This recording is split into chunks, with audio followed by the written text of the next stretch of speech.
Hey, what's up YouTube? It's Story of Sam and welcome back to a brand new NBA 2K21 Next Gen video today here on the channel. And today I'm going to be going over how to get your hot zones in NBA 2K21 Next Gen. If you guys are brand new here, make sure to hit that subscribe button down below. We are on the road to 2,000 subscribers, and of course guys, make sure to hit that like button down below. That would help me out a ton.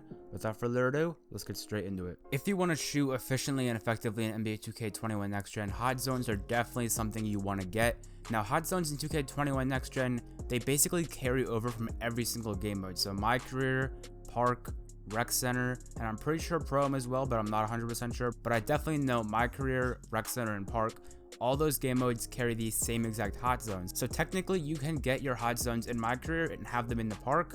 Same thing as get them in the Park, get them in Rec. It all transfers over. So My Career, in my opinion, is the best way to get your hot zones in 2K21 Next Gen. Obviously, just because you can put up a ton of shots in My Career, like hundreds and hundreds of shots. You can also shoot great percentages, get all those hot zones, especially around the 3-point line.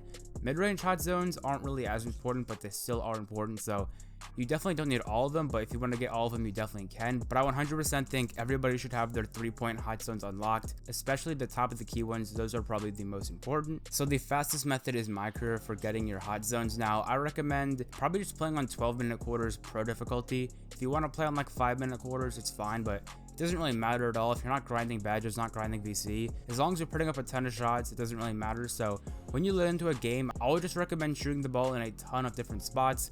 Corner 3-pointers, top of the key 3-pointers, wing shots, maybe throw in some mid-range shots as well. Maybe get a couple dunks in. Definitely get that paint hot zone. The paint hot zone is very important. Definitely go for that one. So mix in all different types of stuff, but make sure you are shooting efficiently. You have to shoot a different percentage in every single spot to get it red. So of course, like the 3-point hot zones, you don't have to shoot as high of a percentage as like the paint. So keep that in mind. You want to shoot as efficiently as possible.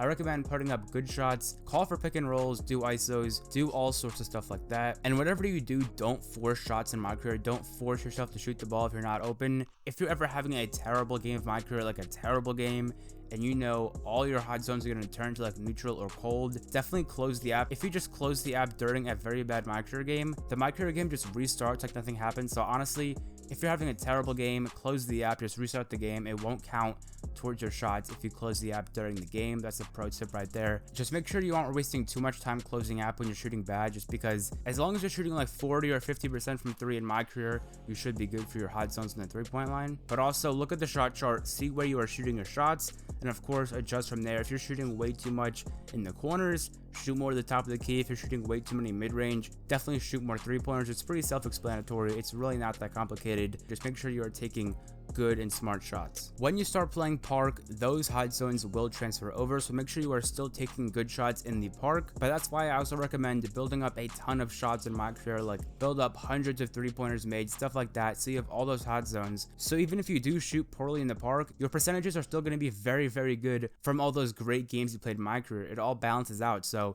if you shoot like 100 for 100 in a My Career game from 3 and you miss like 5 3-pointers in a row in the Park, you're still going to be 100 for 105 at the 3-point line, so your hot zone is obviously still going to be there. And even if you don't play that many My Career games, you're still going to be able to shoot way more from each spot in one My Career game than in a Park game. And also, when you're playing the Park, you want to try to win the game, of course, so you're not going to be taking terrible shots. If you're taking good shots and you're decent at the game, you can definitely earn your hot zones very quickly. I recommend My Career, of course. I got mine in My Career. I think it's the easiest way to do it. It's really not that challenging if you play My Career and just know where to get open. Like sometimes you just be left wide open. Sometimes you got to call for a pick, like a runner on the screen. If you're trying to get mid-range hot zones, post fades are good. Of course, for like the middle hot zone, like the paint hot zone, just dunk the ball, do layups. But for like the in-between area, like the really close shots but not layups, I also recommend just post fades. Get really close, just do a post fade. That should be your best option. So yeah, I definitely think that playing My Career is the best way to go. Make sure to play on pro difficulty. If you play on 5 minutes, if you play on 12 minutes, it really doesn't matter at all. As long as you're playing on pro difficulty,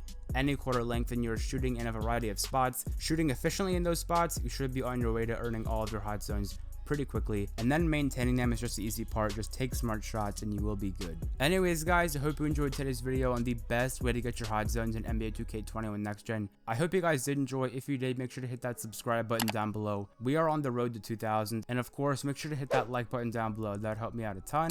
And if you guys do want to watch more of my NBA or NBA 2K videos, I'm gonna leave an end screen right when this video finishes to 2 of my previous uploads that I think you guys would really enjoy. So have a great rest of your day, guys. It's been Story of Sam, and I'm out.